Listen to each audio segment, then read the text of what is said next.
All right. Looks like we are live. Awesome. Wonderful, wonderful. Let me just check some settings really quick. Da-da-da. Okay. We're looking good. Looking good. Hopefully there's no lag. Hello, David. Good morning. Happy Sunday. Happy Sunday. Hey, Robin. Hi. Good morning, April. Hello. Welcome, you guys. Just to double check, are my settings okay?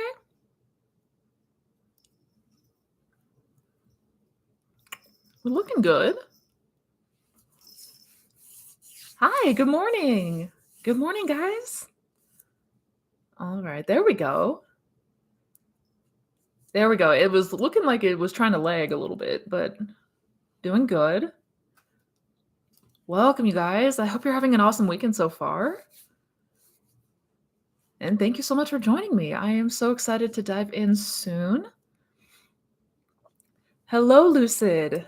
Hello, Adley. Rainy, Pixie. Hi, guys. Hi, guys. Good morning, Tracy. Hi. Oh, yay. This is going to be fun. I am so excited.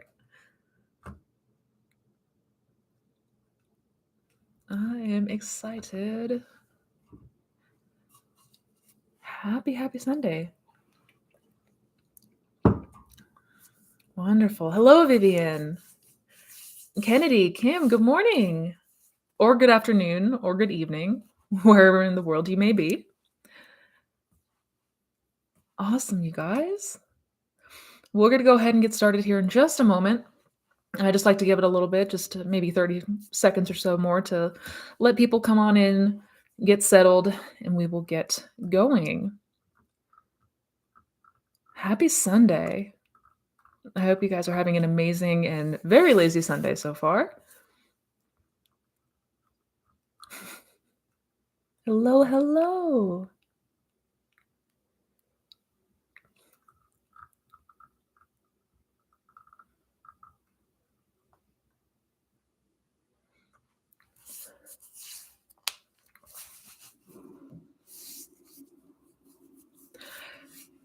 New courses are coming out soon. The last thing that I have, I'm working on the last bit of extras for them, just some guides and a couple new meditations for the new courses. So for those of you that have purchased the course bundle, you will get an email automatically. You should be auto-enrolled in the course, but I will also make an announcement when the new course comes out.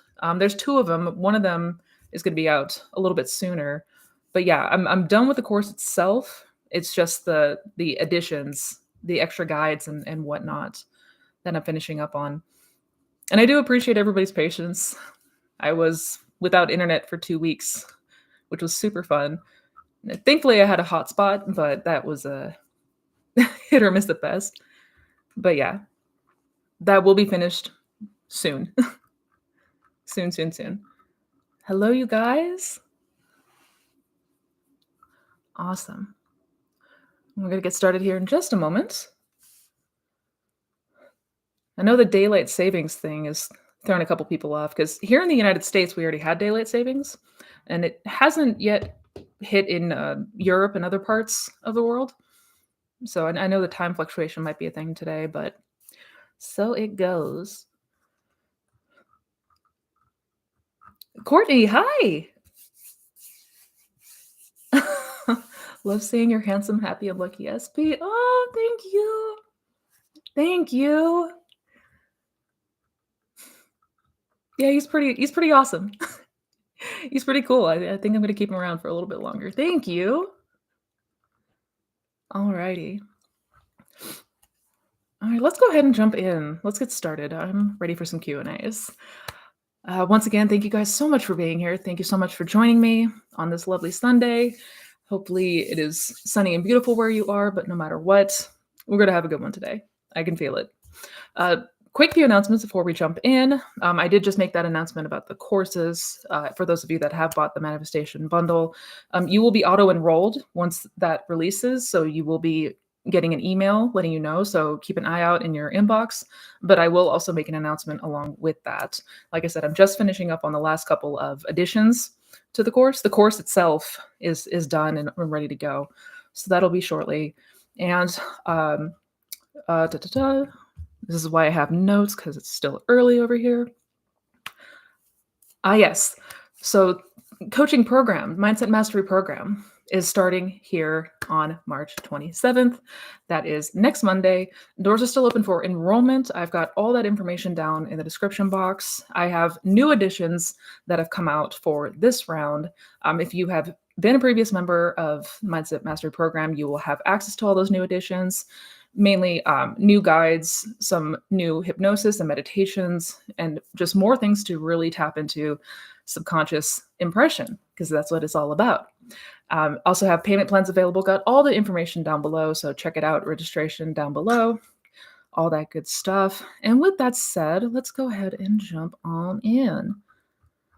I am going to get to as many questions and people as I can.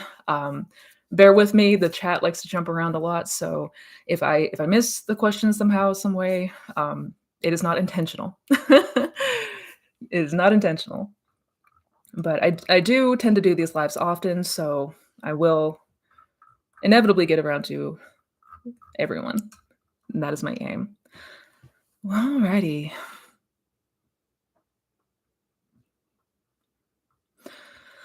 Da, da, da. Kennedy has a really good question. Hey, Missy, what's your best advice for becoming consistent with techniques and being observant? I find myself being really good about it for a couple of days, and then it just slips my mind completely. Yeah, that is a pretty common phenomenon. uh, it's you can kind of see it when we have, for example, New Year's resolutions. We may be great at it for maybe a few days or even a few weeks, and then we seem to sort of slide off the bandwagon. And that is a form of ego backlash, basically, as to why that happens. But best advice for becoming consistent, don't try to do too much too soon. And what I mean by that is sometimes if we bite off more than we can chew, we're more susceptible to that backlash and for getting overwhelmed and hitting more resistance that way. So incorporate smaller bites. So if even if that's just setting a reminder on your phone twice a day to, really be observant and paying attention and maybe reflecting on the day as to like where I've been, where you have been observing yourself in consciousness, your moods, like how has the day been going for you? How have you been feeling? Most importantly. So little reminders like check-ins on our phone can be really helpful. But yeah, I mean, I think the best thing if we want to see consistency and actually being able to maintain this new set of habits would be, don't try to overwhelm yourself right away. Just bit by bit, catch yourself during the day. Continue to, even if it's reminding yourself consciously by setting a reminder or leaving notes for yourself. Just when you start to see those things more and more, you'll be able to integrate it more and more as well. So, I mean, it just, I guess, introduce things bit by bit if you find that you're having a difficult time maintaining these new sets of habits. I hope that makes sense. But, chomp at it, keep biting away at it. Inevitably, this will begin to stick. That I can promise you.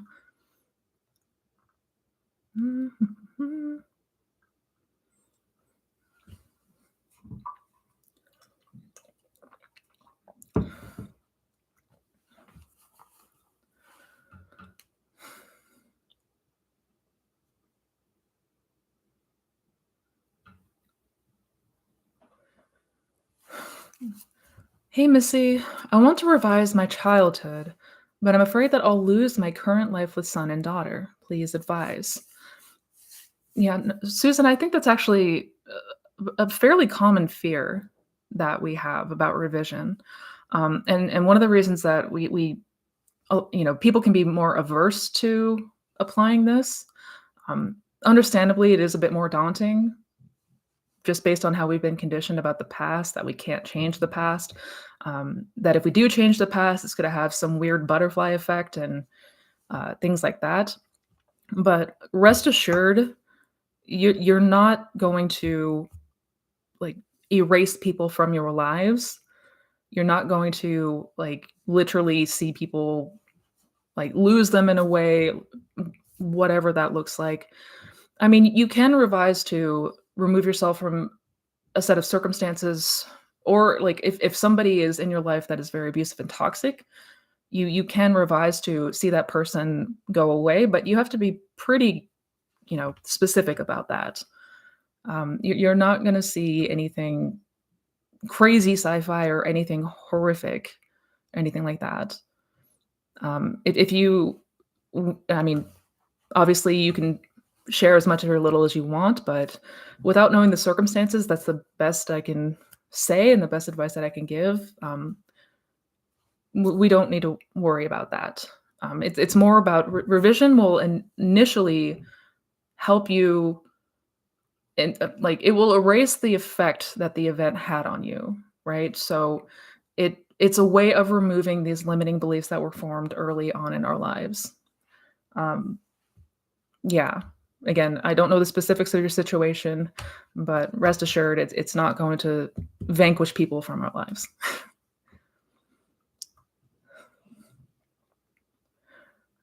Hello, Apollo.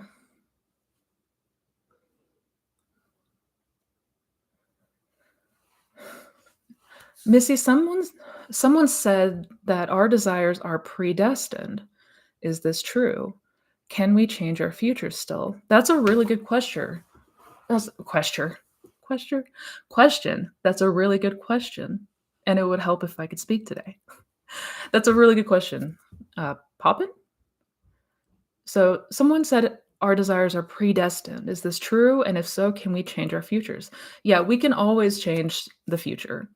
So as far as our desires being predestined, our desires are a gift from God. A it's a state that we are meant to embody, whatever that looks like. However, that said, it doesn't mean that we consciously have to. It's we still have our own free will to choose that desire or move into that desired state or not.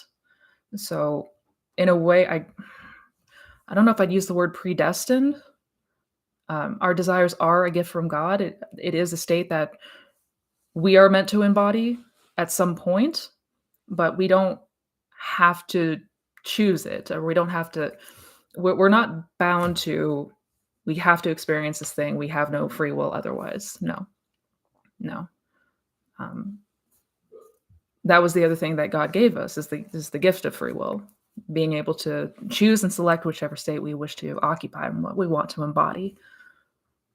So we can always change the future. Yeah, that's never set in stone, ever.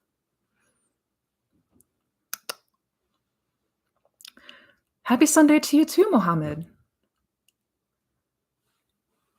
Y'all, if you haven't bought the bundle, you should. The courses are fantastic. Thank you, Lucid Goddess.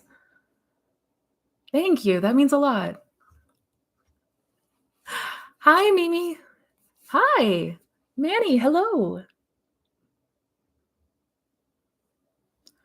So the 3D showed me opposite of my desires. I laughed and said, nope. I understand that this is the bridge, but yeah. Well, Robin, your response was ace. Your reaction was ace. Um, and that truly sucks when we see things in the 3D that are not ideal and not wanted. But how you reacted was perfect. Don't accept it. Do not accept it. And say, nope, not doing that.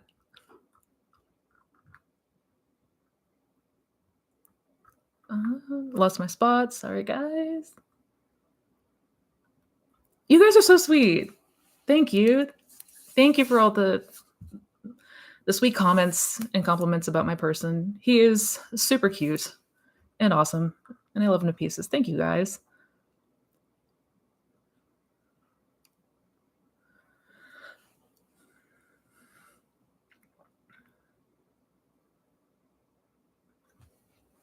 Missy, is it possible that our desires appointed hour be in years, assuming we are predominantly living in the end?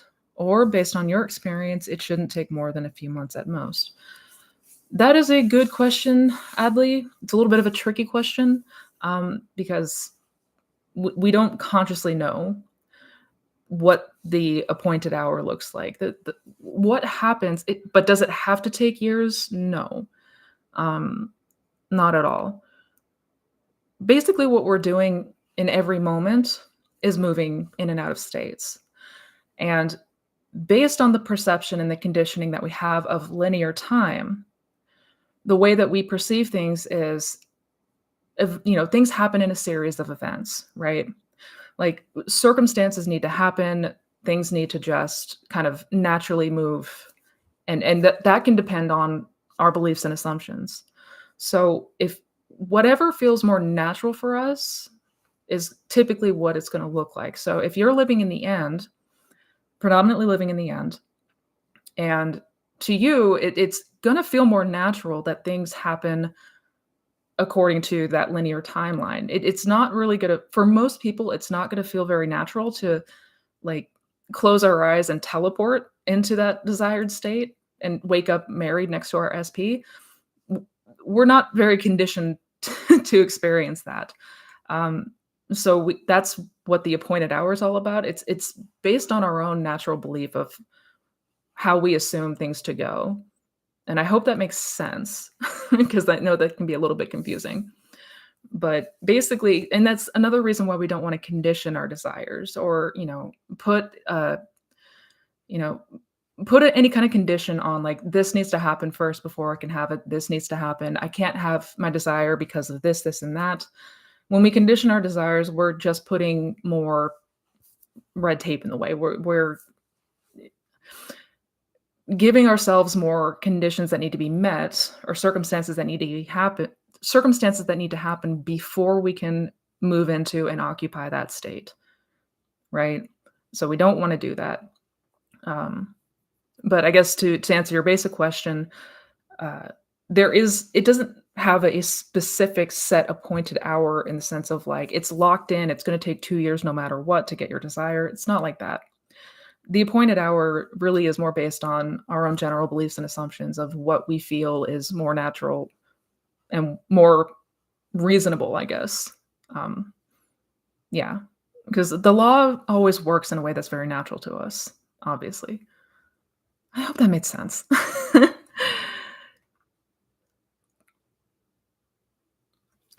Oh, Tracy, the 12-week program is amazing. You're amazing. Thank you.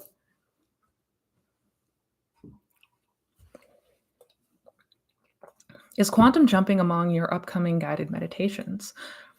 I do have a quantum jumping meditation that will be included in the course coming out. Yes. I haven't yet written up a new script for YouTube. The next meditation coming up for YouTube is a guided I am meditation.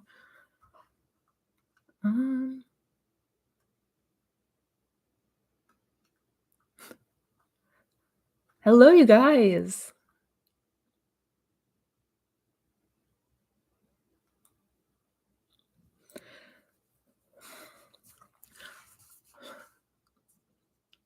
Hila has a really good question. Hi, Missy. How do you overcome fear that is coming up again and again about the future? For example, I have a fear that something might ruin my future plans or something unlovely will happen to me. Yeah, that's a good question. So how do you overcome fear that something bad's gonna happen in the future, right? And I'd argue that's a pretty common fear that a lot of people have. Worst case scenarios. And honestly, one of the best ways, if not the best way that helped me with that, as far as like what I practically did in my day to day, was practice staying present. practice keeping yourself in this now moment, because the past and the future only exist in your imagination. Like they're not anything tangible that you can interact with in the 3D. So it's all imagination, right? And if it feels very difficult to not go to a place that's unwanted, if you keep finding that these fears about the future keep coming up for you, I think the best way to combat that, as far as what you can practically apply in your day to day, would be staying present. Staying focused on being here right now to the best of your ability. And I know that that's not always the easiest thing to do. We're very More often than not, we're occupied with the past and the future. We're very rarely here in the present moment. So I understand that that might take some practice, but yeah, that's a big one. And the other thing to help overcome it, is to continue building your faith in the law. Because what you're going to find as you build your faith in the law is that there's no such thing as the future. There's no such thing as, you know, some terrible thing that could possibly happen to me, right? If you know and understand and trust that imagination creates reality, and that ultimately we have control of our imagination, or at the very least, we can learn to gain control of our imagination, and then you set the terms. You always set the terms. So I would, practice staying present, staying as much in the here and now as possible. And I would also continue to build faith and trust in the law, because without that, it is going to feel incredibly difficult to not let our mind get carried off in some worst case scenario.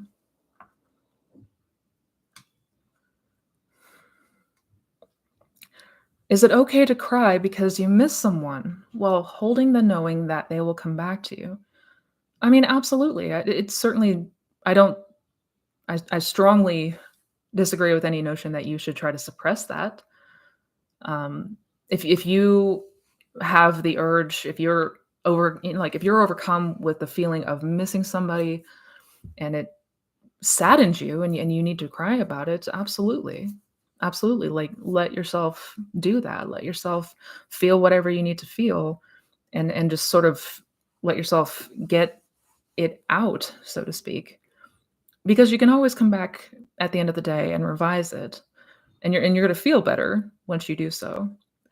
Um, and yeah, as long as you hold the knowing and understanding that what you desire is already yours, if you maintain that state, if you can keep yourself focused on that state and the occupancy of it, inevitably it has to come to pass. Even if you temporarily fall out of it, as long as you move yourself back into it, inevitably it has to come. So yeah, if you need to cry, cry. If you need to have a moment, have a moment. One of the worst things that we can do is try to suppress our feelings or lie to ourselves. We cannot lie to ourselves, and that's a whole video topic on its own. Oh, hi, Lissy. Thank you. Sunday is my favorite time of the week, too.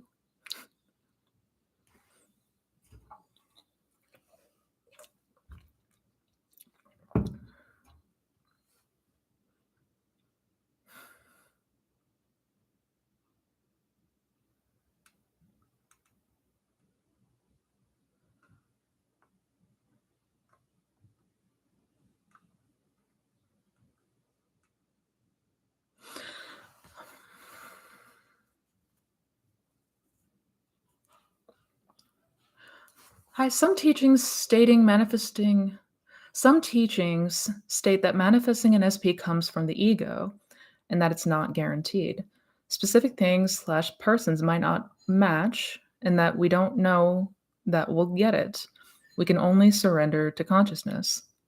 Yeah, I don't know about that. um, I mean, I absolutely agree with the last part, surrendering to consciousness, or, letting the higher self that is you, but higher than you, like surrendering to that, surrendering to God.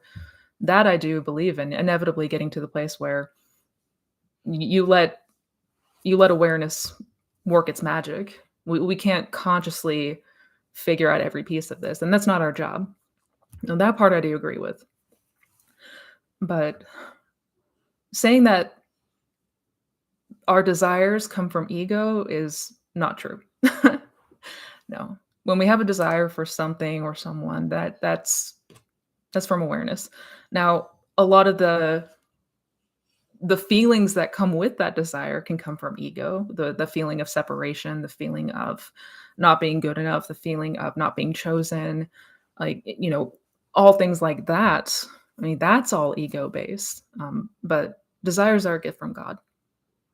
Yeah, 100%. And we don't know that we'll get it.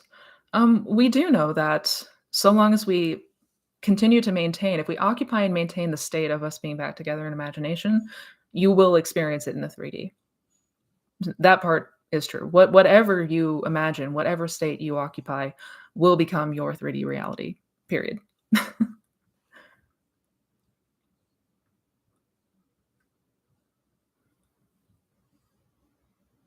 Explain the idea that 3D is an illusion and that it's not real. Also, can you explain the purge and why some people get it and some don't? Is it nothing more than an assumption? Good question, Emma. So I'm going to break a couple of these down. Um, I know there's a couple questions in there, but these are important. So the idea that the 3D is an illusion, it's actually more. Well, yes, the 3D is an illusion, but it's linear time also. The illusion of linear time, that there's this one single timeline and we're all just kind of like going along it. That is an illusion. That is not real because it also really affects what happens to us in the 3D and how we perceive the 3D, how we sort of move about our days, so to speak. Um, but essentially, what it boils down to is that imagination, consciousness is the real reality. And that if you can experience it in imagination, it's going to be constructed in the 3D. Like you're going to move into that state in the 3D. You're going to see it materialize. Um, but yeah, the 3D is not the thing that is real. It's going to be based on whatever you imagine. It's going to follow suit from whatever you imagine. And since we can imagine anything, we can move into a state, we can occupy a state that must become our 3D reality. I hope that makes sense. I know it's a lot, but the idea that 3D is an illusion basically means we don't have to take whatever's happening in the 3D as final, and we don't need to surrender to it. We don't need to be oppressed by it. We don't need to, you know, we can reject 3D circumstance and change them. We can change the circumstance, is what that means. As far as the purge, which is the concept that you have to like get out a bunch of limiting beliefs before you can have your desire. What most people describe as the purge, I like to look at it more as ego backlash. And I made a video talking about ego backlash.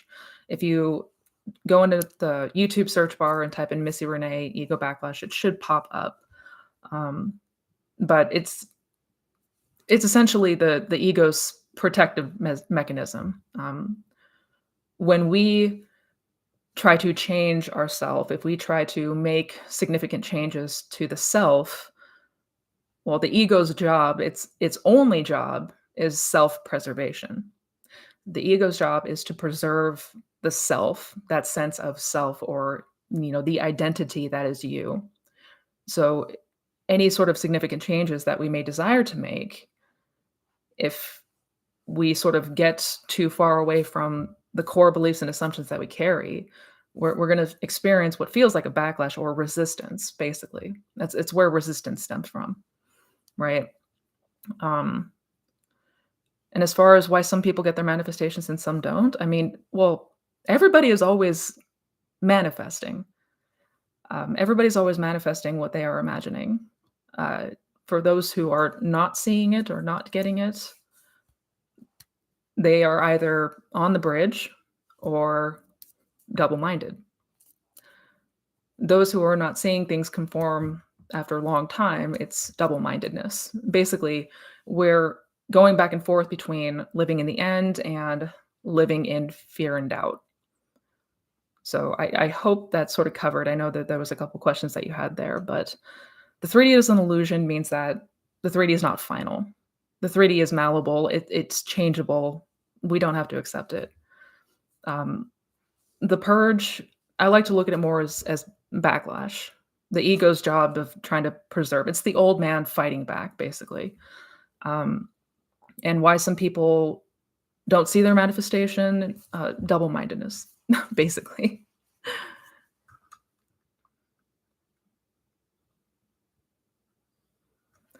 Hi, Missy. I'm feeling very neutral and have little desire to visualize my SP, even though I still want him. What is going on? That's normal, Jen. That's totally normal. And it sounds like it could be the Sabbath. It could be the period of rest that basically that point that we get to where we don't feel the urge or the need or desire to continue to imagine because it's already done. Because that seed has already been planted. That idea has already been impressed. It feels like there's nothing left to do. And it is a very neutral feeling. Yeah. It from what you described, that very well could be the Sabbath.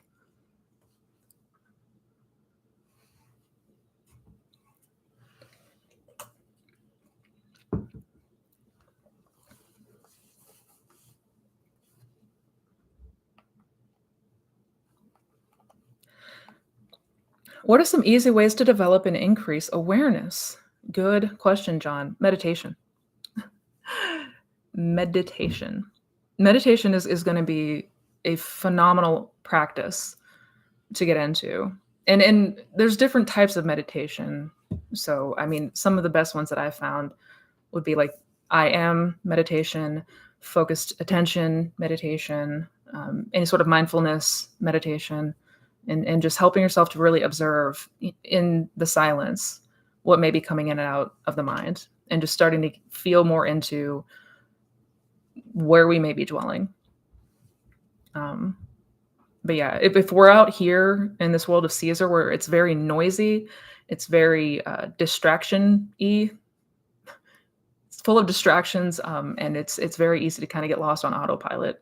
So meditation is going to be 100% the best way to develop and increase awareness. Yeah.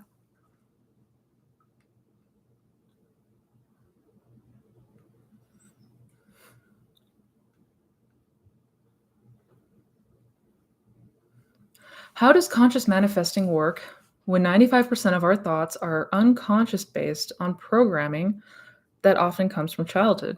That's a good question, Emma. Well, conscious manifestation works because you are conscious now of how we are operating in the 3D or how the 3D operates. So you become aware of what you're doing and how we're ultimately the ones creating the 3D circumstance. Um, and as far as the 95% of our thoughts are unconscious, that's true. But just because you have subconscious beliefs does not mean that we can't change them. We absolutely can change them. It doesn't matter. I will do really well for 3 to 7 days and will see movement with my SP, and then he will disappear. Yeah, disappear. How do I keep him coming in hot? If you're noticing hot and cold behavior in somebody else, it's because we're hot and cold within. And then what I mean by that is we may be going back and forth between, you know, confident, knowing that it's coming, living in the end, and then a moment later we may start becoming worried, fearful, second guessing, doubting. It's our own double-mindedness. It's our own hot and cold behavior. And when we do that, again, the 3D being the perfect reflection that it is, we're going to see that with other people. Um, so how to keep the movement coming in hot? Maintain that state of the wish fulfilled. Like, do not accept any doubts. Don't accept any potential fears. Revise if past events are coming up for you. If it's a matter of things coming up in the past that may be upsetting for you, revise them. Yeah, Yeah, maintaining that state of the wish fulfilled is how we keep them coming in hot.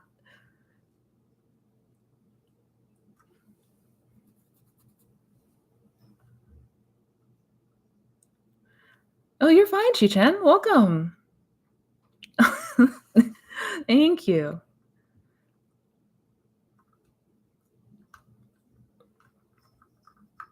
One second. I lost my spot again. Shoot. Sorry, guys.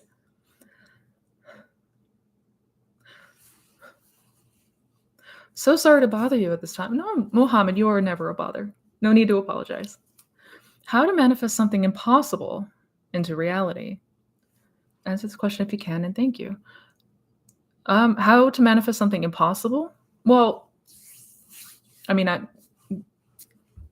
everybody's going to have their own beliefs on what is possible and what isn't, right? So I, nothing is objectively impossible. It's whatever we believe and assume might be. If you're talking about so-called miraculous things occurring, um, I mean, absolutely, it is possible. If we can imagine something, we can experience it because that is a real state of consciousness that we can occupy.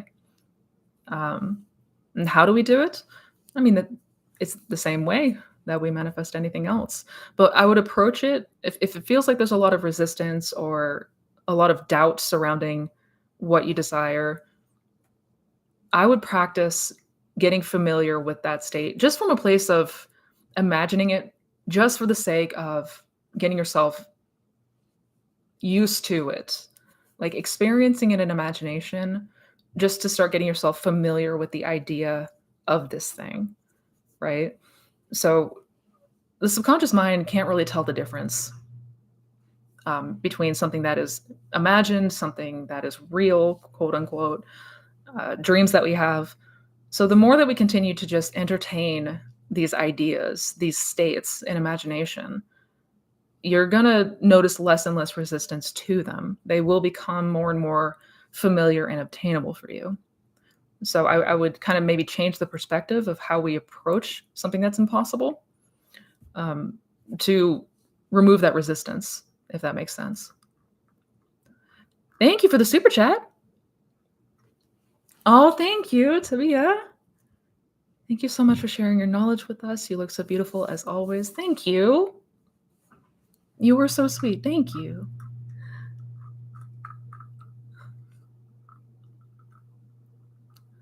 All right, lost my spot. 1 second.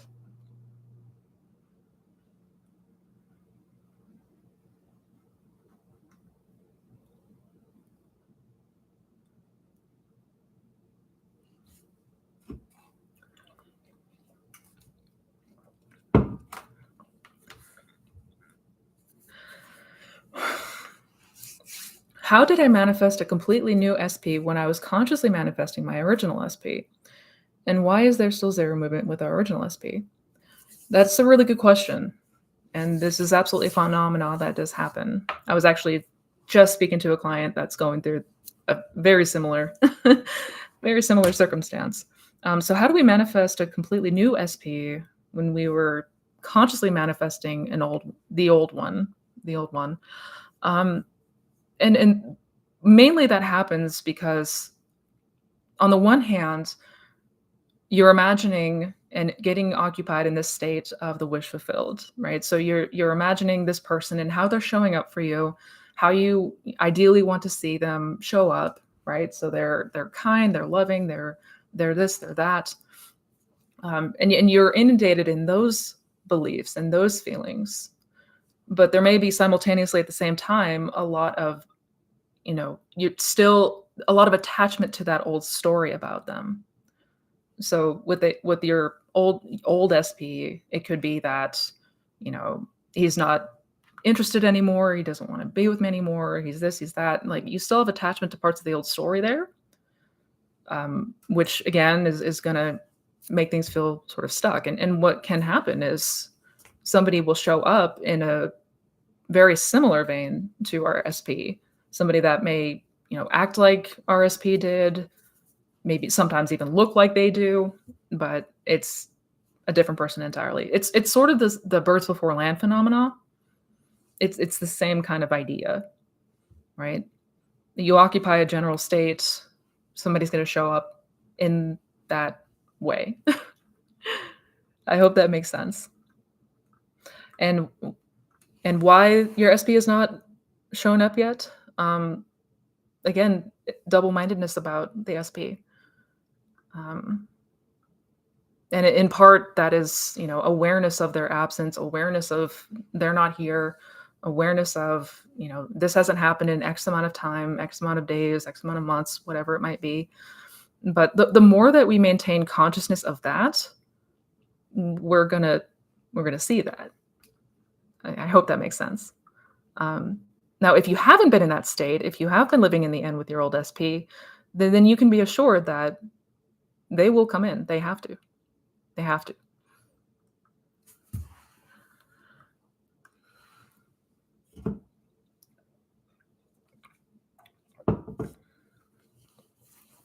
What is the difference between messing with the middle and micromanaging? Good question, Nikki.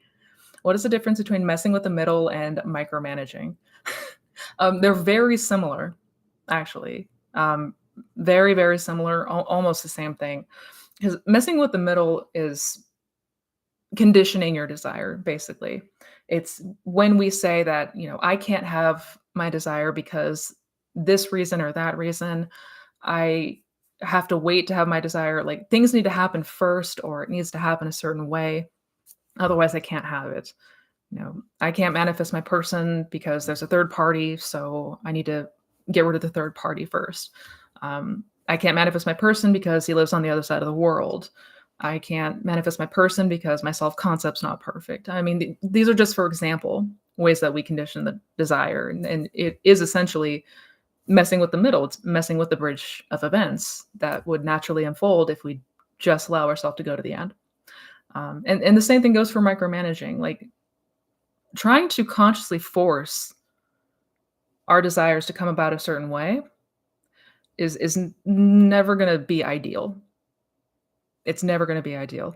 It may work. You may see it inevitably unfold, but there's much easier ways to do it, much more natural ways to do it.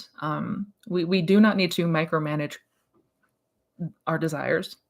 Consciously, we don't know how it's going to happen. We don't know the when, any of that, but that's not our job to figure out, because to God, all things are possible, and your desire already has a way and means in which it can be expressed to you. So we don't need to mess with that. Like, your desire already comes with the blueprint of how it can perfectly unfold for you. All we need to do is go to that end, imagine that end and occupy that end. But it's when we don't that we tend to hit brick walls.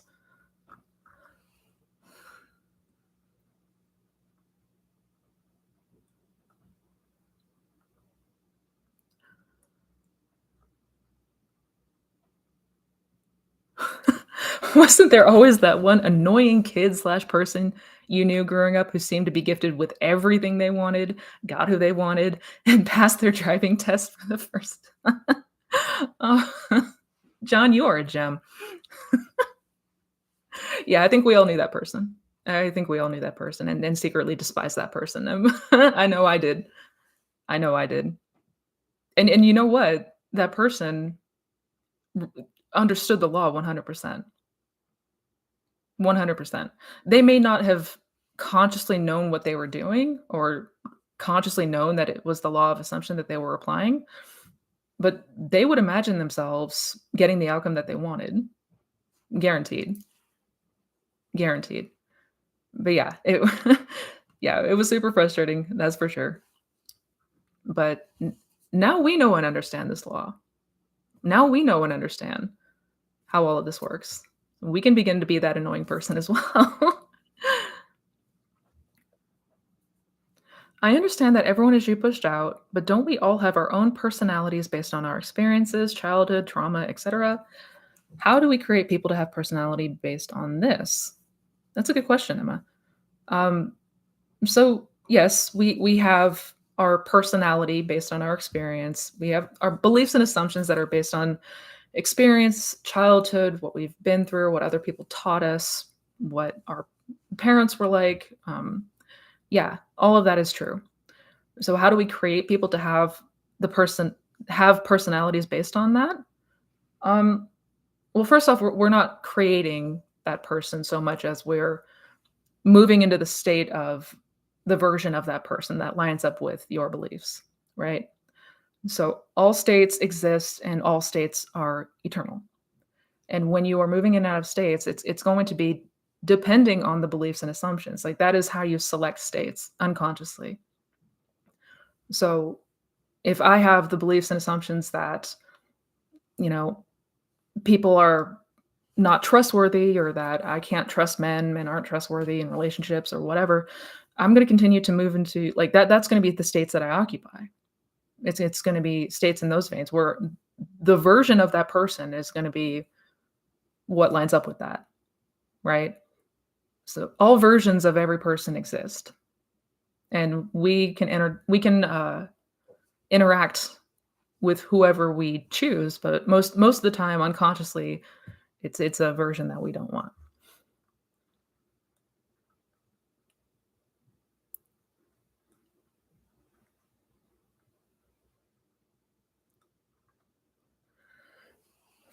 Missy, thank you for the tips you gave about lucid dreaming. This week, I managed to have 3 lucid dreams. I woke up from them before doing anything, but it's already a breakthrough. That's amazing, Chi-chan. Awesome. Yay. 3 lucid dreams this week alone? Hell yeah. Hell yeah. Keep going. Keep going, keep going, keep going. That is awesome.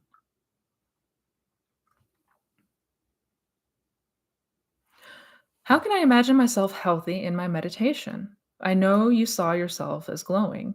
What do you suggest? Thank you. Good question, Vivian. So, how to imagine yourself as healthy?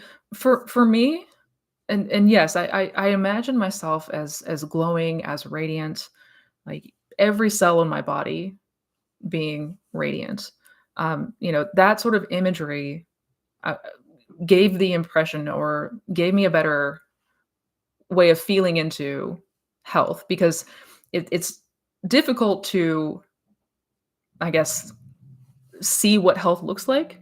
It's sort of a abstract, but for me, seeing myself as like glowing as a goddess who like perfectly in ease and flow with everything in life, that absolutely helped me to connect to that feeling and identity of healthy.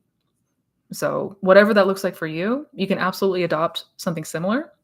And I think imagery is very helpful to be able to capture something that may be a bit more abstract or not so easily identifiable, if that makes sense.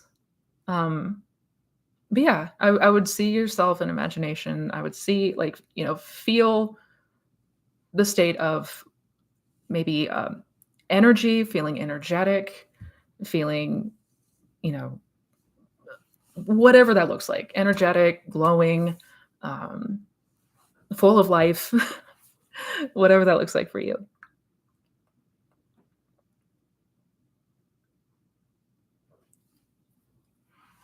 So my person has started showing up after a lot of self-concept work on my part, but he seems to want to make me the third party.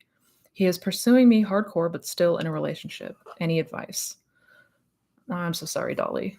So your person started showing up, but not in the way that you want him to show up, and like not ideally. Um, and the biggest piece of advice that I can give to you or anybody is start to like when we look at the 3D and when we observe what the 3D is showing us, start really seeing it as feedback. Like what are why are things showing up in the way that they are? Like if these things are happening in the 3D, what does that tell me?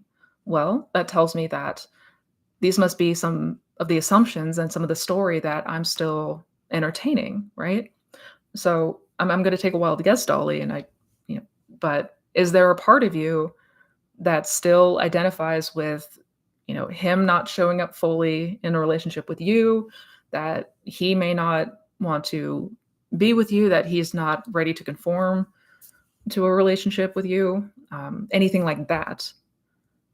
Uh, because if it's showing up in your 3D, then that would be why. Or, it could be based off of old concept as well. I'm not saying that you are still in that state or that you're still occupying that state, but at one point that became an impression. So, best piece of advice, note the story that you have about him and what you are assuming about that person, what your assumptions are about what they think, right? What do you think that they think you are? So, how you feel that they feel about you, if that makes sense. But what is the story that comes up for you when you think about your SP? And does that line up with what you ideally want to see manifest? If the answer is no, we got to adjust accordingly.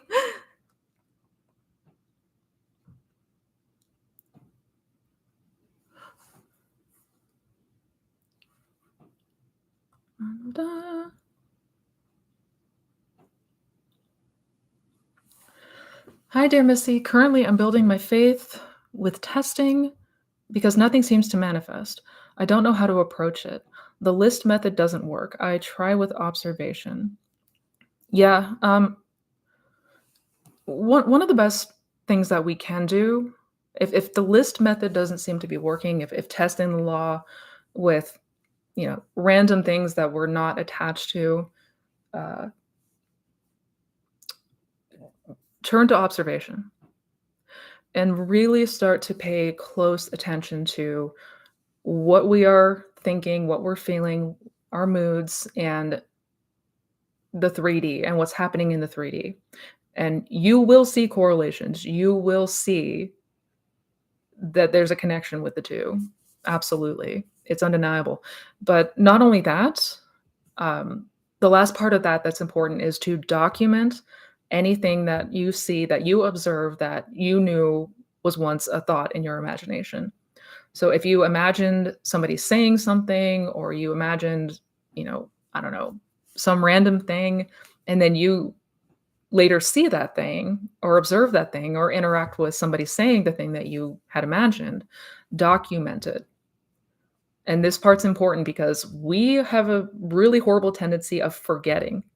We will forget the seeds that we plant. And this is a big part of why this is so challenging, because we don't understand, well, how did this thing manifest? How did it possibly manifest? Well, it could have been from a seed that was planted months ago, right? So start to make sure that you document everything, whether that's, writing it down in a notebook, have a dedicated notebook to this, just for the things that you observe and the manifestations that you see come to pass, or even using a voice recorder on your phone. But I would do it as soon as you see it or close after that you observe it. Make sure to document it.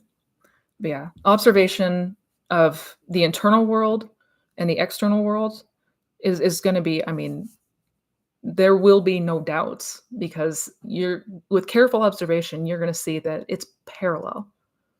It's parallel. Like perfect reflection. Yeah.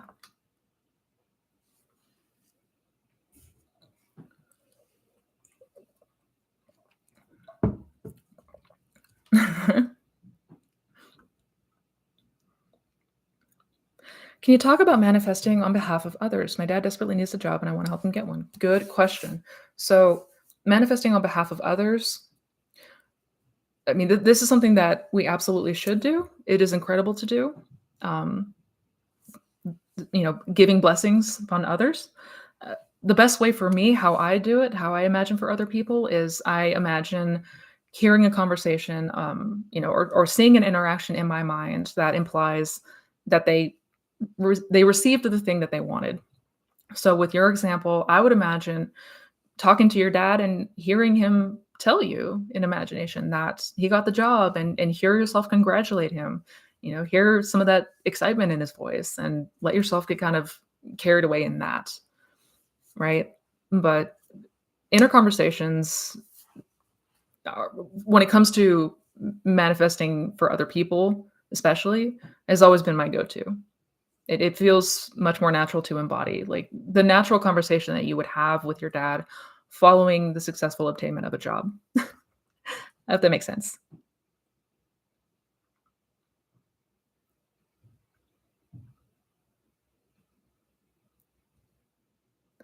So I am manifesting something that would originally require surgery, but I don't really want it that way.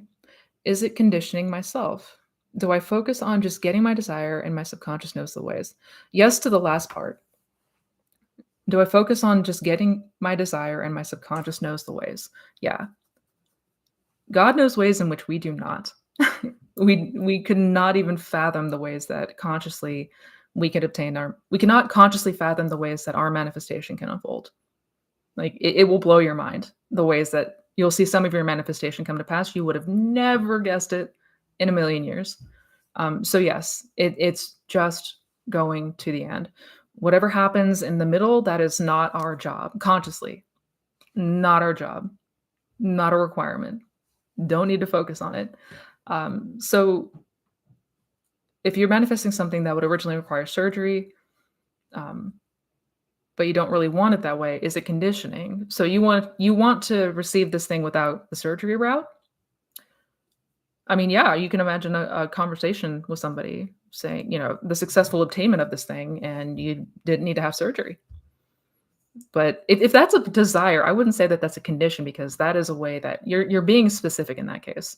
Like, this is what I desire, but I don't want to go this typical route that requires surgery. No, that's more being clear on what you want. I hope that makes sense.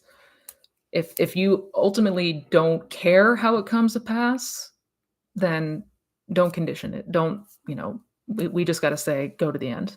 But if there are ways that we don't want it to unfold, like surgery in this case, yeah, I hope that made sense.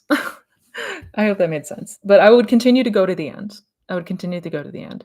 And if it does feel like, um, it's challenging you and you're constantly trying to figure out the how, just continue to hear a conversation with a friend or close loved one that, congratulations. I'm so happy that you were able to, get to where you wanted to be and that, you didn't have to, it didn't require surgery or anything like that.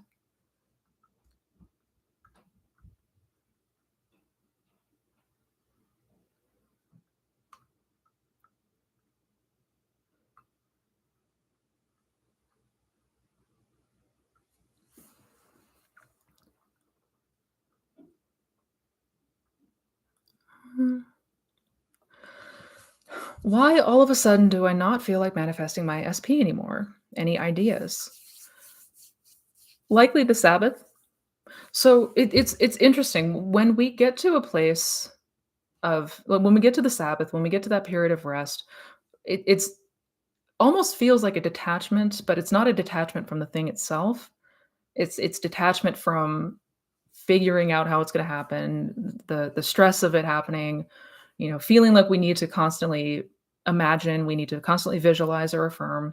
Um, the Sabbath does not have any of that. So when you reach a place of the Sabbath, you're not going to feel inspired or feel the need to continue to use imaginal acts because it's done. It's done. Um, yeah, if you don't feel like manifesting your SP anymore, but you still want that person, like you would still accept them if they showed up for you, then what you're describing sounds like the Sabbath. Yeah. And that's the best way to tell if we still if it like whether or not we're in the Sabbath or whether we're just giving up, whether we're just like, you know, we changed our mind. You'll know you changed your mind if you don't have the desire to see them show up anymore. Like if they showed up for you, would you still accept them? If the answer is yes, you're in the Sabbath. Uh,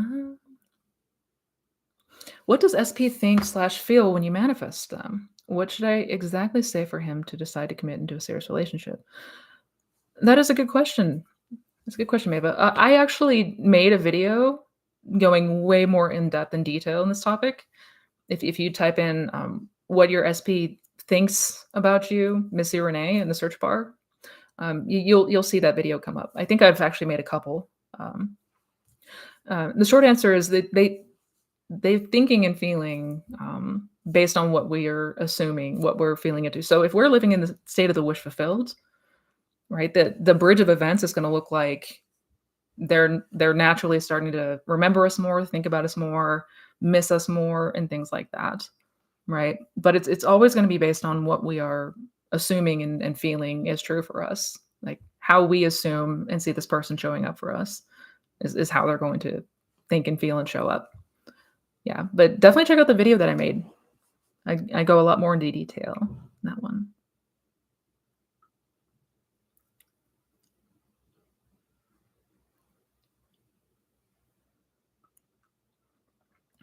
I stumbled upon a general psychic reading and was tempted to see it.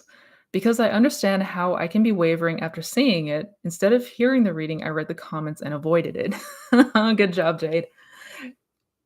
No, props to you. Props to you because I know it can be tempting to get answers in the form of psychics and tarot cards and divination and all of that. Um, but yeah, if it's gonna have an effect on you, if it's gonna if hearing something that you don't like or don't want, if it's going to negatively affect you, then I absolutely would avoid it. Absolutely, 100%. Good call.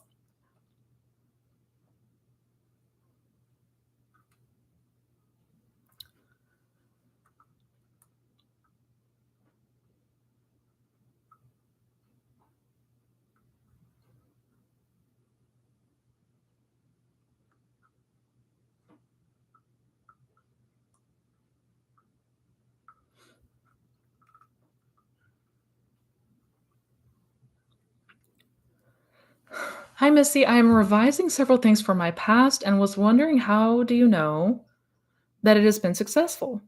Or should I just continue the revision scenes until we feel that it is done? Absolutely. Well, so when you're revising, the way that you can kind of know or tell that it's been successful is you're gonna start to you're not gonna have the recollection of that old memory. It's not gonna be the first thing that comes up for you. The first thing that's gonna come up for you is that new memory, that new revised event. That's sort of number one. You start thinking more from that new place, that new memory versus the old one. You're gonna find that that old memory gets like cloudy. It starts to become more obscure. Like you're gonna notice pieces of that memory missing. It's just it's gonna fade. Basically, you're not gonna be able to recall maybe in as much detail as you used to. Like you're forgetting it basically, and it's gonna be that new memory that comes up for you instead. Um, that's sort of the best way to know that what you like the revision is sort of taking effect or what you're revising is taking effect. If that old memory is still very dominant in your mind, if it's still the first thing that comes up for you, yeah, I would continue to revise until you start to really feel and pay attention to that new memory taking its place, if that makes sense. Oh, oh, April. I am so sorry about your grandma, but rest assured she is still very much alive and well. That I can promise. Thank you, John. Some good questions here. How to imagine my SP as a different version of himself when he has never been the way that I would like him to be? I am struggling a bit. Yeah, and naturally, it can feel like a bit of a struggle to imagine something that we haven't experienced. Um, and really the best way to overcome that is practice strengthening the imagination muscle, the creative imagination muscle. So I really like the way that it was broken down by Napoleon Hill. Basically, we have two types of imagination. We have synthetic imagination and we have creative imagination. And synthetic imagination is what we use 99% of the time. It's sort of, playing with constructs and ideas and memories of things that have already happened to us, right? So we're playing in imagination, but only with things that we have already experienced, what we already believe to be true. So it's very much like in the box, staying in the box. That's your synthetic imagination. Um, a lot of things that are based off of the thoughts that you had yesterday and so on. Creative imagination is where we start to tap into God. Like that is God. That is the power of God. And the creative imagination is limitless. It is absolutely limitless. There are no limits to what we are capable of imagining. Now, we're conditioned to use our imagination based off things we already know and feel, but that doesn't mean that it's not possible to imagine things that we may not have experienced. Those are worlds that still exist, right? So, practice with some creative imagination exercises. And I do give some examples in the video that I made talking about different types of imagination. But practice strengthening that creative imagination muscle, similar to like what children are using and exercising. Like there are no limits, there are no boundaries, there is no box that children just keep themselves nice and tucked away in. So I would continue to strengthen and play with those ideas, and just getting creative in your imagination. And if it feels too difficult to start with a different version of SP, just start with imagining a different person, a different version of somebody else. Maybe that there's not a huge attachment to that old story, right? So maybe a friend or coworker or acquaintance, like start to imagine them showing up a bit differently, and just sort of continue to play with ideas and look at it like that. We're just looking at this like we're playing with ideas. We're entertaining, you know, possibilities. These are just hypotheticals that we are imagining, that we're entertaining. That's all. That's all. And we begin to remove a bit of that resistance to the idea of what we're doing here. I hope that makes sense.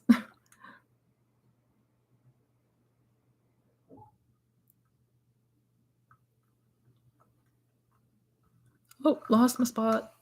Damn it.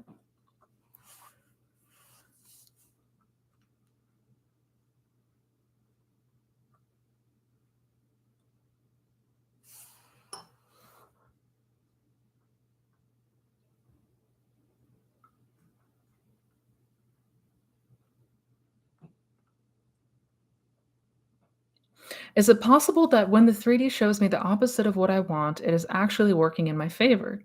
May it just be a bridge of events and my manifestation may be close no matter what happens in the 3D? I mean, I would take on that general mindset, um, that when the 3D shows you the opposite of what you want, it's always still working in your favor, and that this is just the bridge. Yeah, absolutely. That should be the mentality, that even if the 3D shows you the opposite of what you want, it doesn't matter. It doesn't matter, because everything ultimately has to work out in my favor, because what I imagine and whatever state I'm occupying in my mind is going to be the experience that I have in the 3D, no matter what, no matter what. So I would absolutely, take on that outlook. Yeah.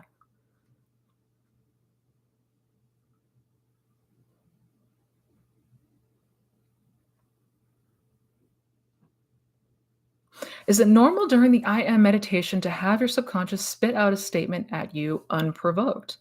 It spat out worthy and good enough and seemed to spontaneously answer yes. What gives? I mean, yeah, it's normal to have you mean to have different thoughts or phrases pop in during the I am meditation? It happens. Yeah, absolutely. Unprovoked? Yeah, that can absolutely happen. And if it's spitting things that you want to see and things that you want to experience, then I would just roll with it. I would just go with it. Um, no need to change a good thing. If you notice anything coming up that may not be ideal, it's redirecting focus. But by the time that you are in that expansiveness, y- there is I've never had the experience of intrusive thoughts when I'm there. So, but yes, it's normal for the subconscious mind to spit things at us that are either good or not good. In your case, it sounds like, I don't know, these don't sound bad to me. Being worthy and good enough? That sounds good to me.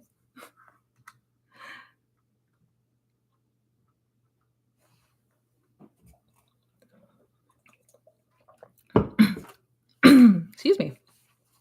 Renee, how old are you? I am timeless. I am timeless is how old I am.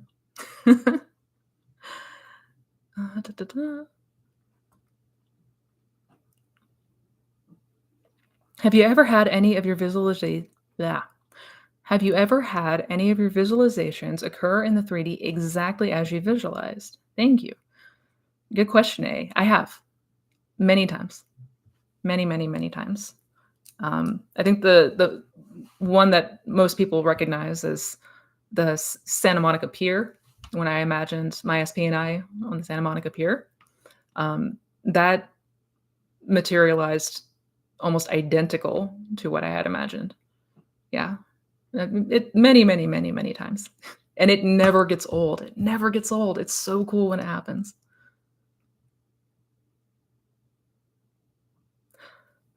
I don't know if you've answered this or not, but why is there a waiting period for our manifestation when everything we want is happening in the now? Also, some motivated words, please. That's a good question, Jade. And I sort of answered this one earlier, but to reiterate, because I think it's sort of important to know. Well, I mean, first off, if it feels like we're waiting, we want to take note of that and go into imagination and experiencing it now. Like we want to get acclimated to the feeling of experiencing it right now in imagination. But if what I think you're asking is why do we have a appointed hour? If everything is existing right now, then why is there an appointed hour?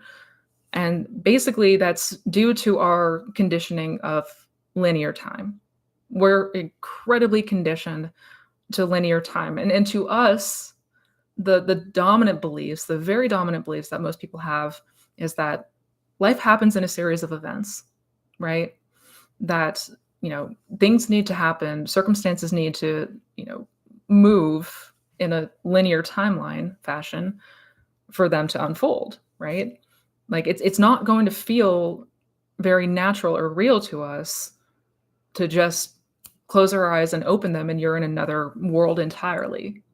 Like that's going to feel very challenging. That's going to feel very difficult to believe and accept at a subconscious level. What we do believe at a subconscious level is that life happens in a series of events. So that's why it feels like things naturally just sort of unfold for us that get us from point A to point B. Now, is it possible to move to that state, that desired state quickly? Yes. Yes, absolutely it's possible. But I mean, we're talking decades of conditioning and effectively brainwashing for most of us that linear time has to like do its thing first before we can see it materialize. I hope that makes sense.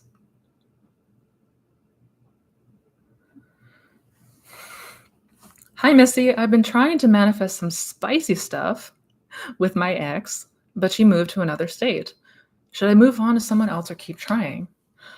Simon, that's really, I mean, first off, I'm sorry to hear that. But second, it's ultimately up to you and whatever you want to do. If you desire to reconciliate with her, then I would continue to imagine that ends.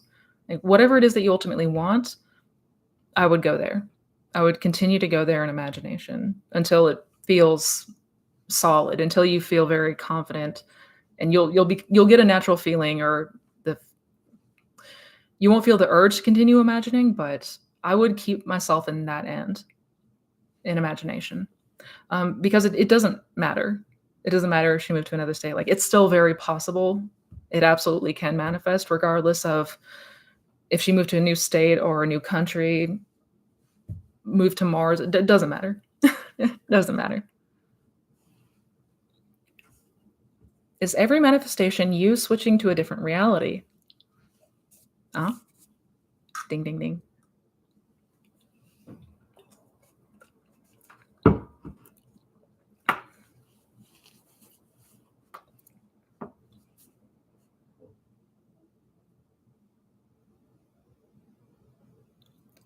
How do we function in our lives when the ego won't shut the fuck up? Meditation helps and focus attention, but I feel I have to function in the 3D too. I'm exhausted. Money/work related, focused on leveling up.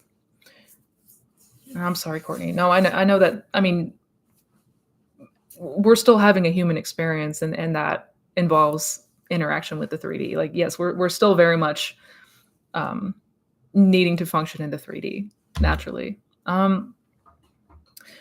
And really, the point of meditation and focused attention is to ultimately get to a place of detachment. Again, it's to help us, aid us in detachment from that old self and the beliefs and assumptions that we carried. Another part of that too is continuing to imagine ourselves as the person that we want to be, you know, with the beliefs and assumptions that we ideally want to have. Right. So yes, I would meditate. I would, do all that, but also put emphasis in that meditation. Make sure that you are getting more and more acclimated with the version of you, with the beliefs and assumptions that you would like to ideally operate from. Right, the place that you would ideally like to operate from. Get familiar with that. Continue to get familiar with that in your imagination. And yeah, it is. Typically speaking, it is a practice. It is a process. It is a journey. We're talking reconditioning, decades of brainwashing, effectively. But you will get there. You have to get there, and you'll notice that in a lot of areas, it is already probably easier and easier. So, continue to, I guess we inevitably get to a place where we don't. Like, we may see the ego, we may observe it, we may observe all these thoughts and these fears and these doubts, but you're not attached to it. You're not reactive to it because you are not identifying with that anymore. You may still see it, you may still notice it. We don't have to acknowledge our fears and doubts all the time. We don't have to interact with it. You can just let it throw a fit if it wants to. Kind of like how when a toddler throws a fit, eventually they'll tire themselves out and go to sleep and quiet down. Our ego's not much different. But no, continue to just see yourself and feel yourself into with the version of you that has the beliefs and assumptions that you want to occupy, that you want to realize. It has to change. It has to shift. It has to.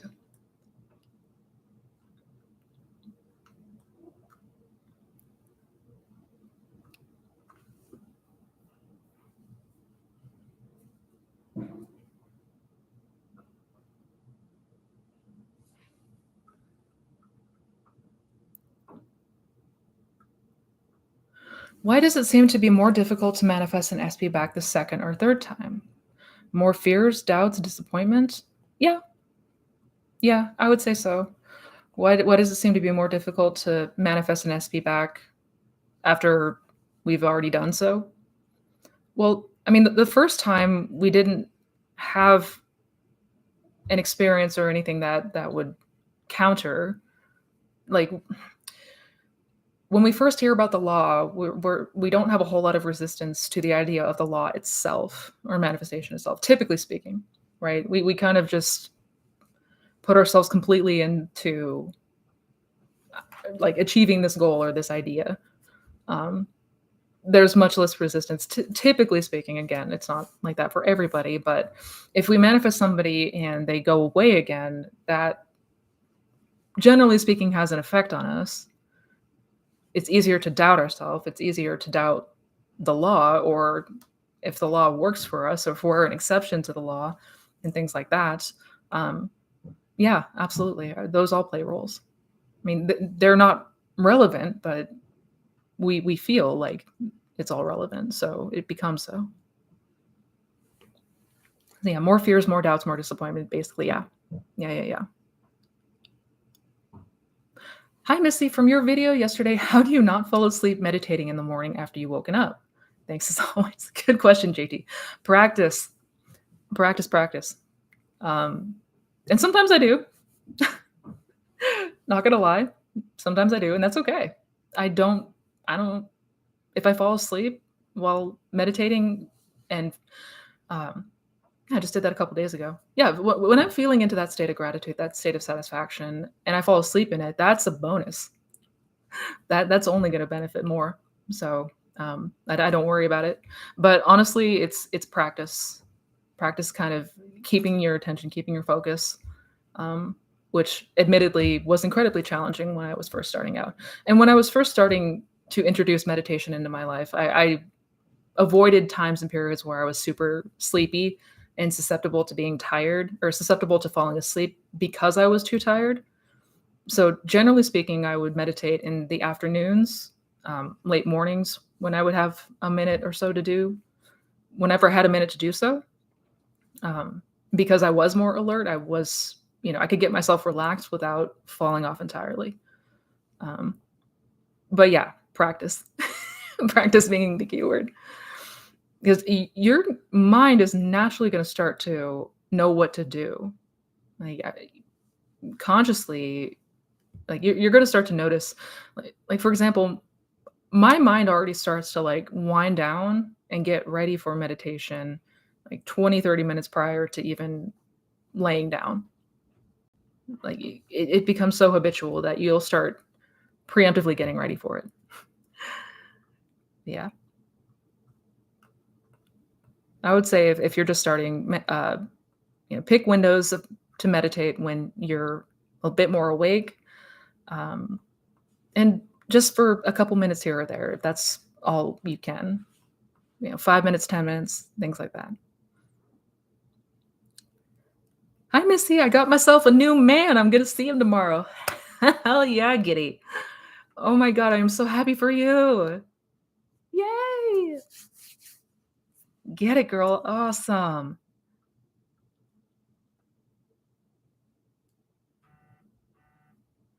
Any advice?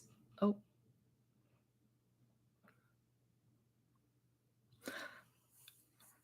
I'm manifesting every area of my life. How do I imprint my subconscious without overwhelming? I'm manifesting every area. So your desire is to see a change in every area of your life, if I'm understanding Miss FM. How do I imprint my subconscious mind without feeling overwhelming? I've the best way to go about doing that. So, if there's multiple areas of your life that you want to see change in, and you're feeling overwhelmed at the idea of having to, affirm 1,000 times for all these different things or visualize all day, every day, because we do still have these lives to interact with in the 3D, right? Most of us are not in a place where we want to spend all day or meditation or can spend all day in meditation. The best way to do that would be something a bit more general. Go general, using something like the lullaby method, right? Isn't it wonderful? And just capture the general feeling of blessed, loved, satisfied, abundant, grateful, right? So capturing a more general feeling. And don't put anything specific to it. Don't assign any specific condition to it. Just capture the feeling. And what you will absolutely find is that you will see it show up in every area of your life. You will see improvements and blessings in every area of your life when you go more general like that.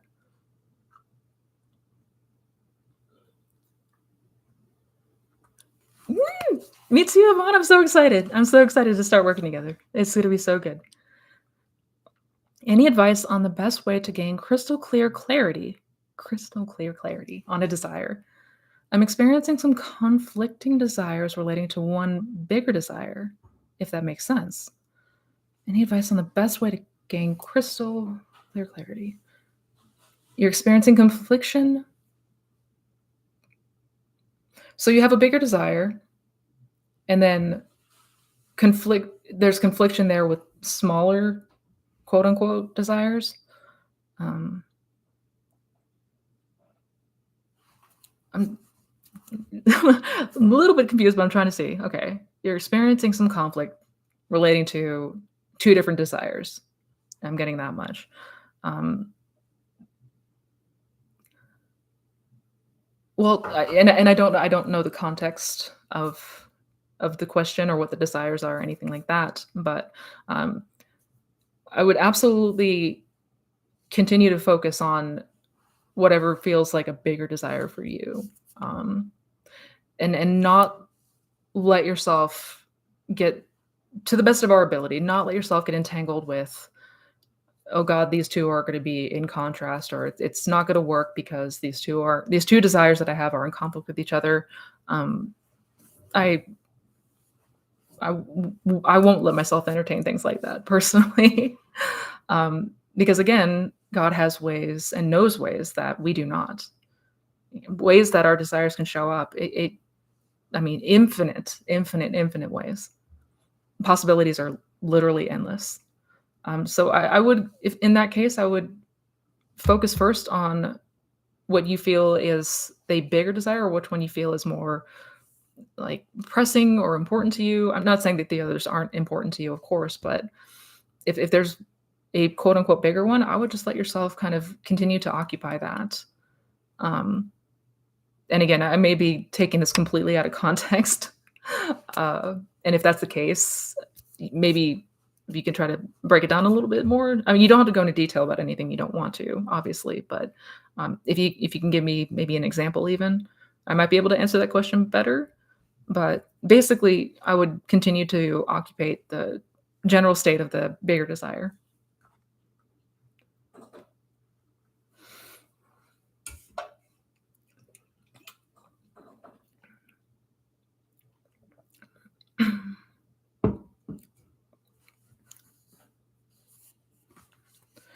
The how it manifests doesn't matter, but I can't imagine my SP reaching out. He is stubborn, but I am not chasing. Without a doubt, we will never find a connection like this. Can I imagine possibly how? That's a good question, Miss FM. Well, so can you imagine a how scenario? Because right now it feels like there's no possible way there could be a reconciliation, from what I gather. Um, you can't imagine your SP reaching out because he's stubborn. The first thing that I will note, the first thing that struck me and stood out to me in what you wrote is, I can't imagine my SP reach out because he is stubborn. And while that may be true for you in your 3D experience, based on your 3D experience with him, um, I personally would not continue to keep that alive. I would not continue to um, keep the idea or the conception of him that he's too stubborn to reach out to me. Like, I would drop that, because that clearly is not going to materialize in ways that we desire to see, right? Um, that he's too stubborn to reach out. He's not gonna do this or that. I can't imagine my SP reaching out. I mean, we can imagine anything.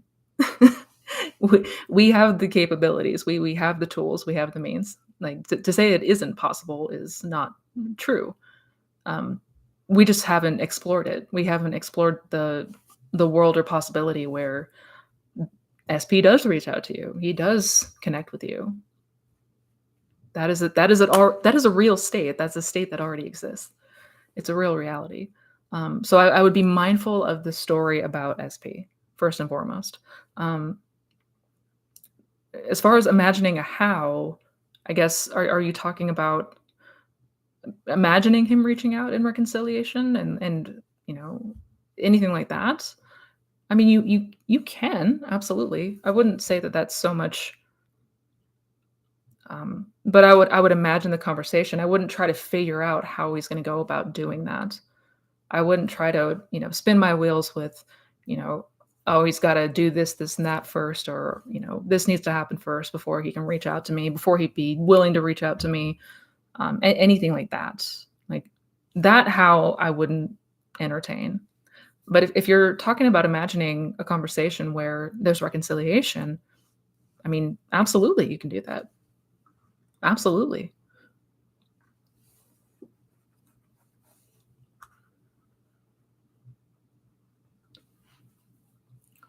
Do manifestations die if you give up? Why do some desires keep nagging at you? Because desires are a gift from God. Desires are a gift from God that we ideally want to experience, and that would be good for our evolution as humans go, as man. Um, but we don't have to embody that state though. Like just because we have a desire and that is a state that we are meant to occupy doesn't mean that we absolutely have to. We still have the free will to avoid it, not occupy it. But that's why it keeps nagging at us because we're not occupying that state. So, do manifestations die if you give up? No. Mm-mm. States are eternal. States exist now and forever. States are eternal. Nothing dies. Uh-huh. Sorry, guys. Lost my spot again.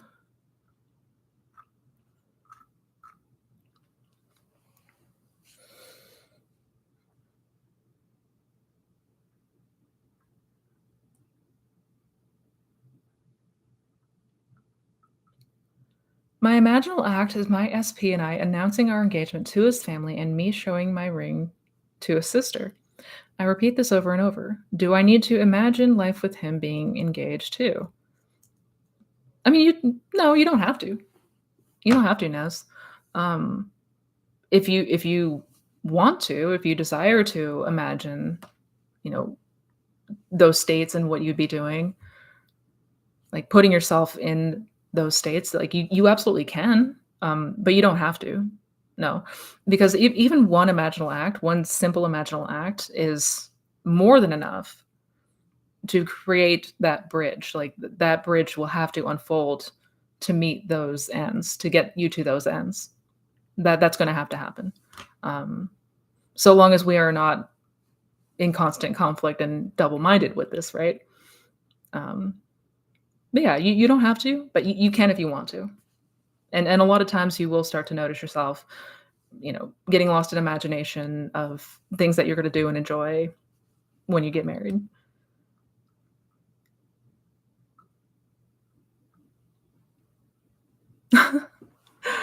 I did your routine last night and this morning. How'd it go? That's so cool, Simone. How'd it go?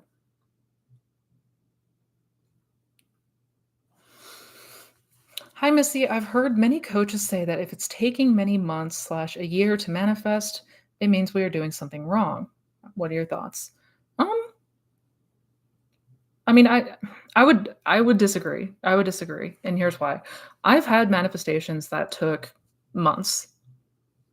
It took months for whatever reason. I don't know. I consciously I couldn't tell you why, but because I didn't doubt it, it still happened. It still happened. I guess what I try to tell people to focus on instead of like, oh, it's been X amount of time and it's not here yet, so therefore I must be doing something wrong. Instead, the way that we want to look at it is where are we in our day to day more often than not, right? How often in the day am I actually and honestly living in the end?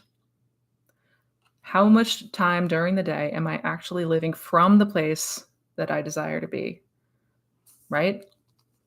Or how many times am I in conflict? How many times am I, reacting to that old story?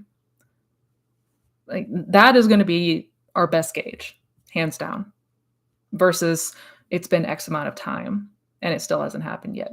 Now, granted, if it has been a year or more, in many cases, it is because of double-mindedness. But if you are feeling very calm and secure and like everything's good, there's you're not observing confliction within you in relation to this desire, and it has been months, I wouldn't stress. I truly wouldn't. It's all how like what are we observing internally? And this is where we do need to be brutally honest with ourselves. Like, what are we observing ourselves doing internally? That's going to be your best gauge as to whether or not we're quote unquote doing it right or not. Yeah. So I would start to go more off of that gauge. Even Neville said quite often that it's not the length of time, but the frequency of occupation that determines when we're going to see it.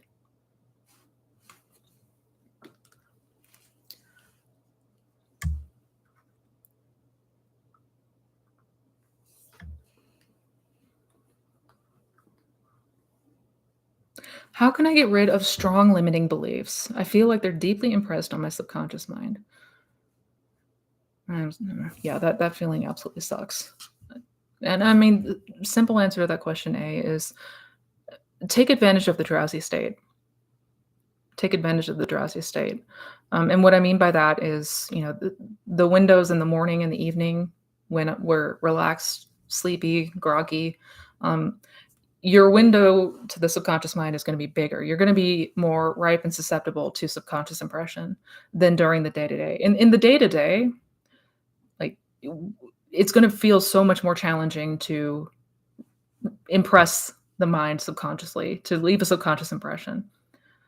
When we're very alert and awake and conscious, um, window is very, very small in those times.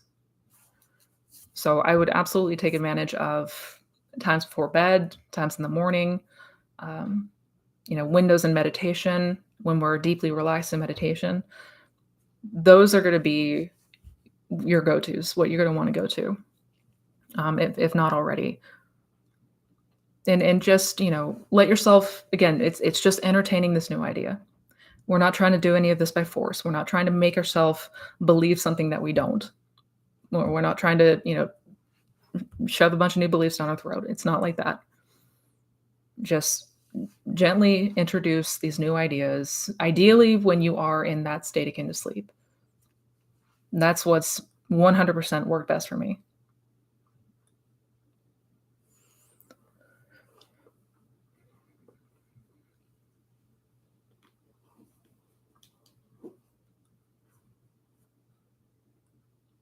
Some things would happen like it came from nowhere until it dawned on me it was from a fleeting 5-second thought I had days before. Faith in the law is strengthened, and now I flip those thoughts. Yes, JT, exactly. Sometimes things would happen that seemed to come out of nowhere, but as you were called, as you started paying more attention and became more observant, you remembered that you had a fleeting 5-second thought a few days ago. And that's where it came from. See, and this is where like we need to be observant. We need to be paying attention to what we're occupying, because even those 5-second thoughts that we have a reaction to, it's enough to leave an impression. So, I mean, all we need to do is reject it. We just need to revise it. Just because we have an impression doesn't mean it's going to happen. But you will start to see more and more, oh, wait, I did have that thought. I did, notice that I was thinking those thoughts a few days ago or a week ago or whatever. Yeah. Yeah. No, like I said, if you start paying attention to what you're thinking, reacting, and feeling, and then start paying attention to the day to day, it's going to be parallel. You will see parallels. I promise. I promise.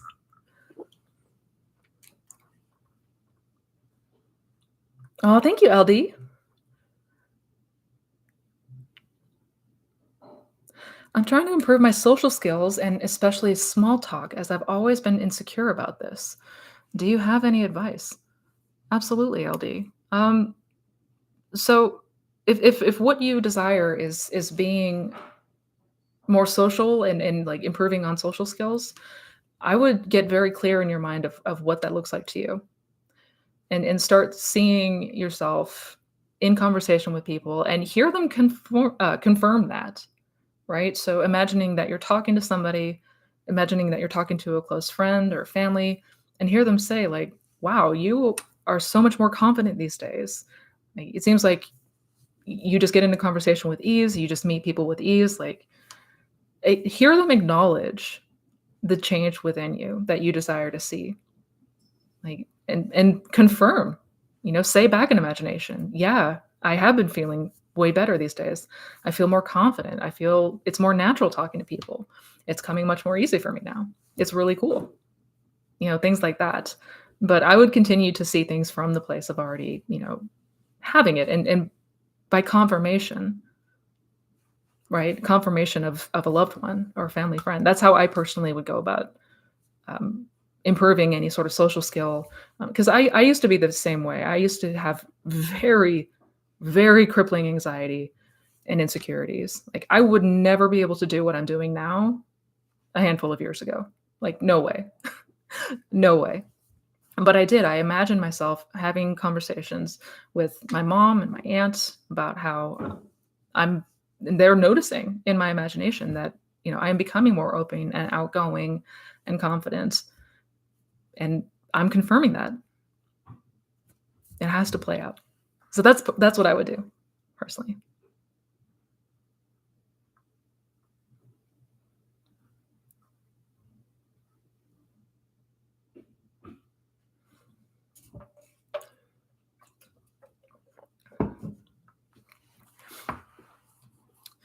Thank you for your tips. Another question. What is your all-time favorite / go-to affirmation? My all-time favorite go-to affirmation. Um,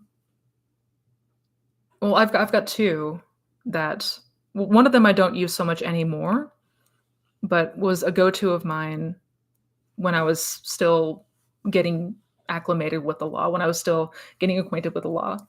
And that was, I'm not an exception to the law of assumption. I'm not an exception to the law. Because I had a belief that perhaps I couldn't ever figure out how to do this right, that maybe it just doesn't work for me, maybe my beliefs are too strong, maybe I'm just never going to get the hang of this. So, and I remember the phrase coming through clear as day, like booming thunder in my mind. It came out of nowhere. I was spiraling, thinking all those types of terrible thoughts. And out of nowhere, I had this thought come and dominate my mind. It said, "You are not an exception to the law." And that was my reminder. I would come back to that one all the time, all the time, all the time. So that one was my go to for a long time. Nowadays, life is beautiful because it truly is. It truly is. Truly is. Thank you, David. Yes, I need to get going myself here soon because it has already been 2 hours. You guys enjoying the longer sessions though? I hope you're enjoying the longer sessions because I'm enjoying them.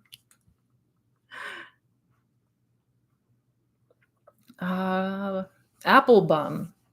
Applebum. I like your name. How do you maintain faith when fearing that taking risks may cause failure? How do you maintain your level of self-confidence and self-love when you are afraid of outcome? That is a fantastic question because it's one that I think a lot of people can relate to. So, how do we maintain faith when we fear that taking certain risks may cause failure? And how do we overcome that?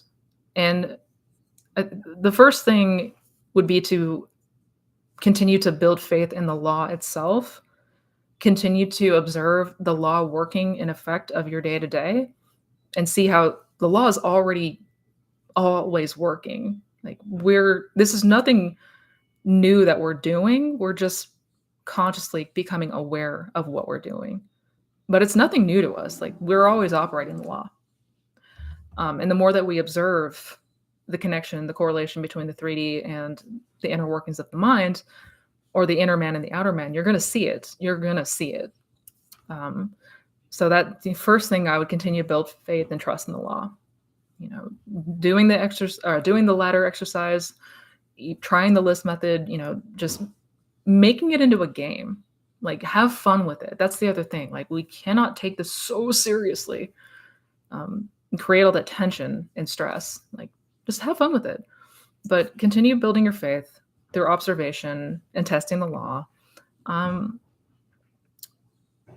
know and understand that the fear of failure only, like, it's all imagination, right?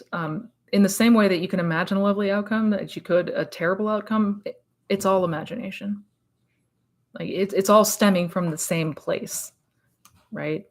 It's just how we've been conditioned. We've been conditioned to see, take events from the past, take examples from our past, and use it to sort of predict what's going to happen in the future potentially.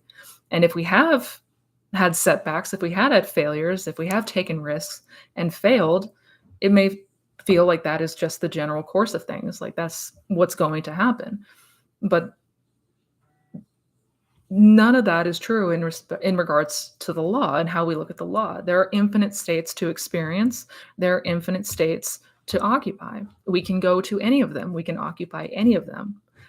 So we go to the state where we are already successful. We already have that self-confidence. We see ourselves in the mind's eye as we would like to be here in the 3D. That bypasses any possibilities of failure. Like you already succeeded. You can't fail now, you know? So continuing to build your faith and trust in the law through observation and testing it. And I would continue to go in imagination to that final outcome, whatever that looks like for you. And you're gonna find that you resonate more and more with that new outcome. You're gonna notice the fear coming up for you less and less. Like that is a guarantee. You will not so much identify with that old fearful state anymore. I hope that makes sense. I hope that makes sense. All right, you guys. Unfortunately, I do got to wrap this up. This has been an amazing day. Amazing questions. Sincerely, you guys blow me away every time. Like this has been phenomenal. I love, love, love all of these. Thank you so much for joining me today. I hope you all have a beautiful rest of your weekend, wherever in the world you may be. And yeah, until next time, you guys. Do not forget how powerful. Don't forget how powerful you are. Because you are not an exception to the law. Bye, guys.